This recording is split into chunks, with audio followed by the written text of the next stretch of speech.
Aš paklausiau gydytojo, sakau, gastroenterologijos gydytojas, tai čia virškinimo trakto specialistė.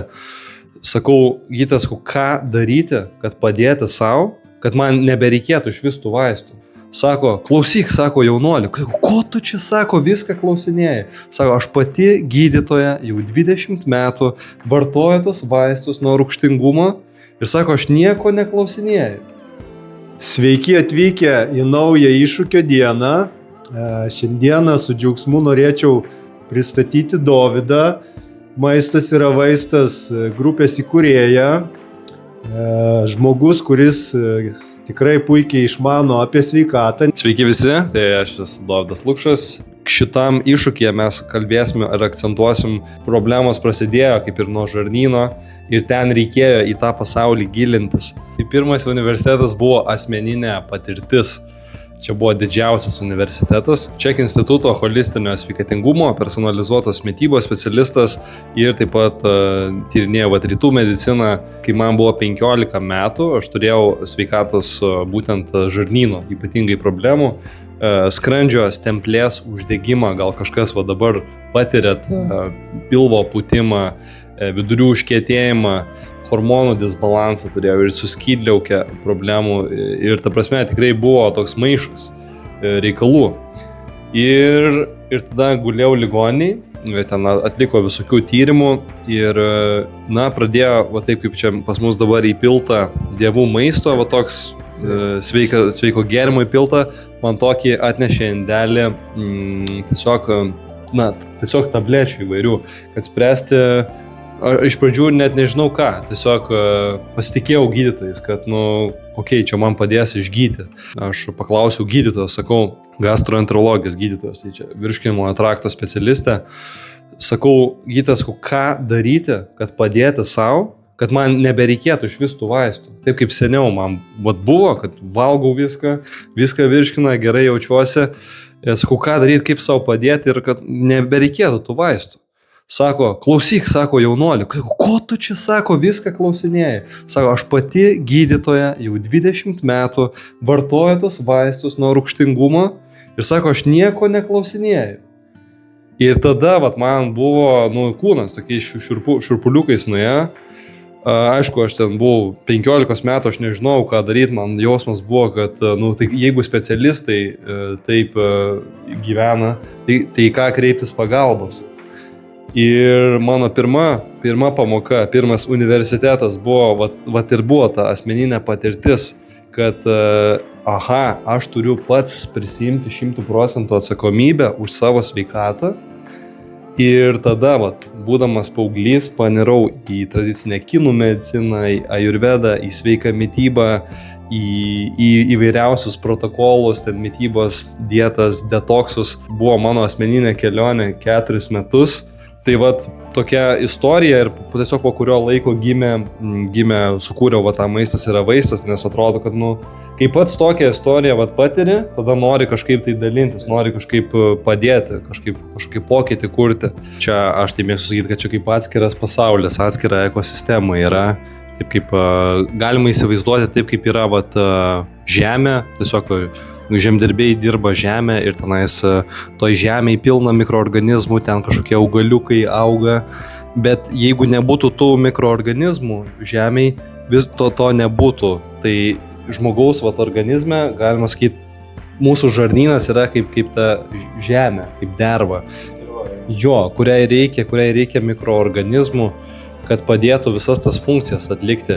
Ir kas yra įdomu, kad labai mokslas yra pažengęs šitoj srity, tai kas seniau galvota buvo, kad žarnynas tik tais virškinimas, šalinimas ir viskas. Taip. Bet iš tikrųjų tai dabar yra ir atrasta jau daug visai metų žarnyno ir smegenų ašis. Tai kad gaminasi šitie neuromediatoriai žarnyne, kurie taip pat veikia mūsų tiesiog kognityvinę smegenų, savijautos būklę. Tai kartais žmogus sako, gali jausti, kad jisai nesusikaupia ar kažkoks sunkumas mąstyti aiškiai ir panašiai. Nebūtinai dėl tiesioginių smegenų, gali būti daugiau, kad problemos žarnyne. Tai bet kadangi turbūt jungiatės į tokį iššūkį, daugiau žmonių visgi turi tų problemų, kaip ir mes čia pavardinom.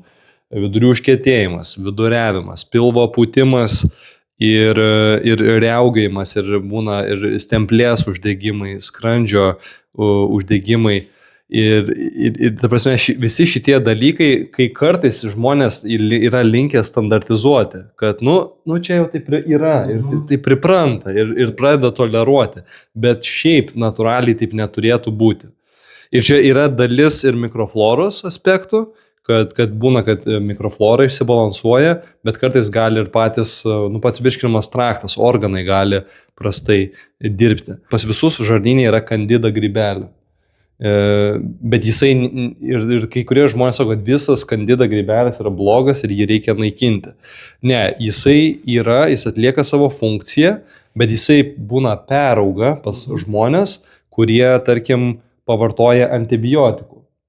Nes tada, jeigu jūs jau vartojate antibiotikų, tai jie naikina ne tik tą patogeninę mikroflorą, jie naikina ir gerąją mikroflorą, pavyzdžiui, pieno rūgšties bakterijas, kurių beje irgi yra šitose gėrimuose. O ta mikroflora, jinai gamina tą pieno rūgštį, kuri kontroliuoja grybelį, tų bakterijų, balansą. Jeigu tos yra sunaikinamos, tada Candida grybelis perauga.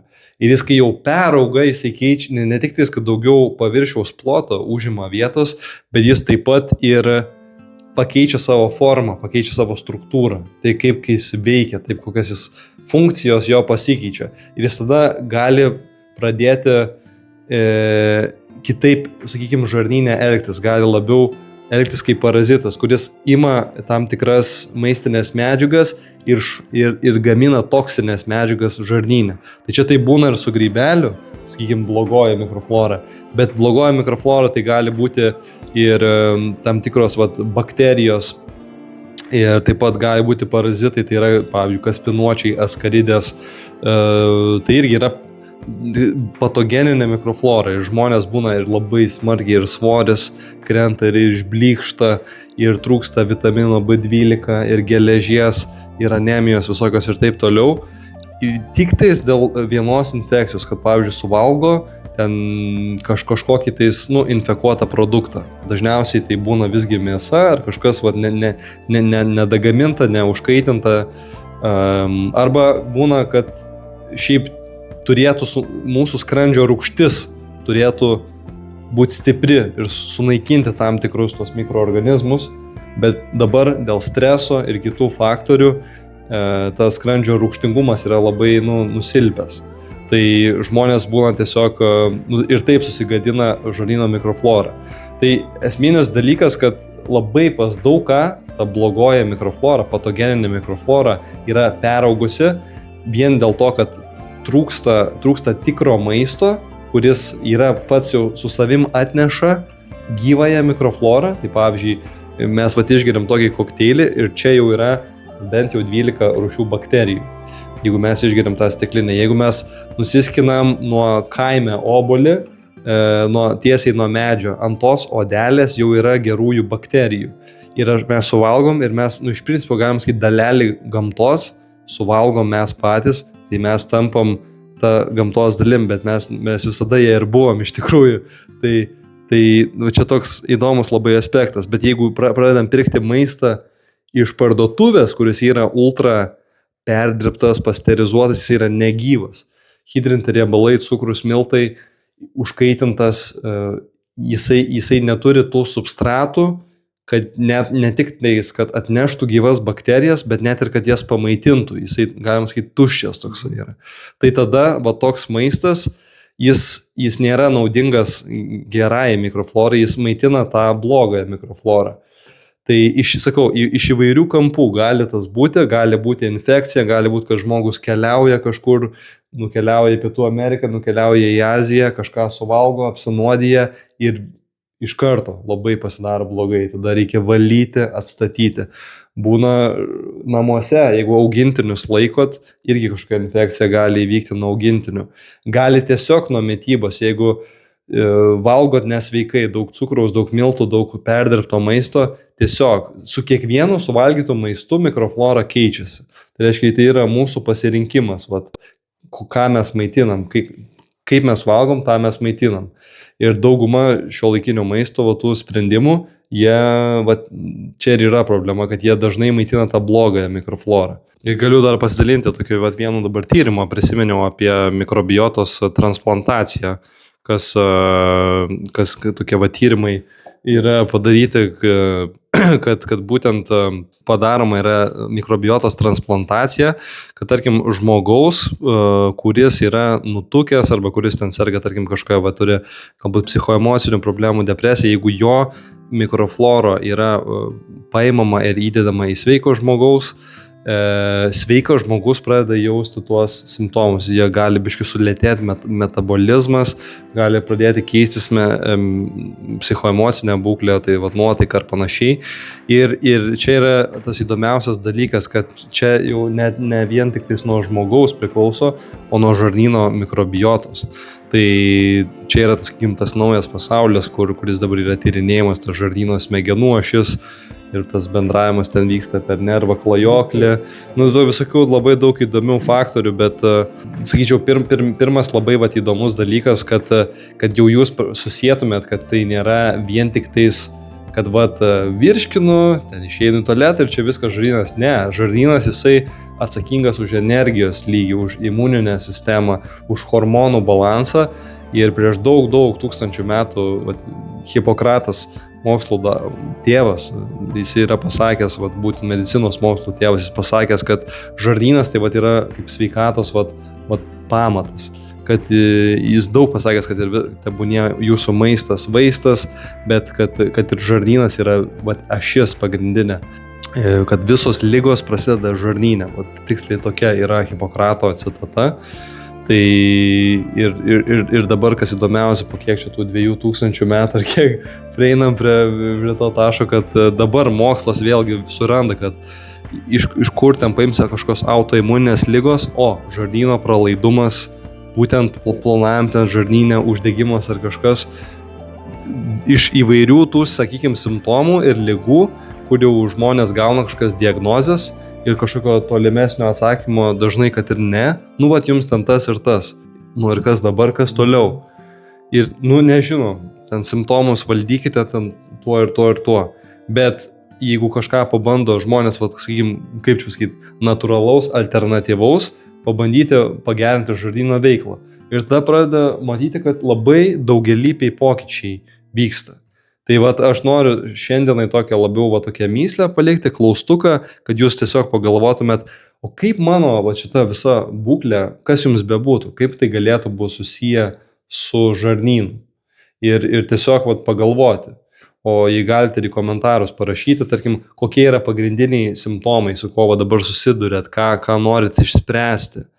Ir taip pat, ko būtent labiausiai norėtųsi sužinoti, nes mane kolegos sutarėm tas labiau edukacijas daryti ir aš irgi noriu, kad būtent tai gautumėt, ko jūs norite, nes pasakoti apie žarnyną galima labai daug, bet norisi, kad jūs ir sužinotumėt ne tik tai, ką aš noriu papasakoti, bet tai, kas jums iš tikrųjų yra įdomu, kokios yra problemos, kokie yra klausimai. Laukiam jūsų komentarų, kad suprast, kur esat, kas jūs domina, kad kuo daugiau pasiruošt kalbėti būtent apie tai, išspręsti jūsų, sakykime, tos klausimus, kur dar gal jums nežinomi dalykai. Lauksim jūsų komentarų, pastebėjimų ir važiuosim į priekį.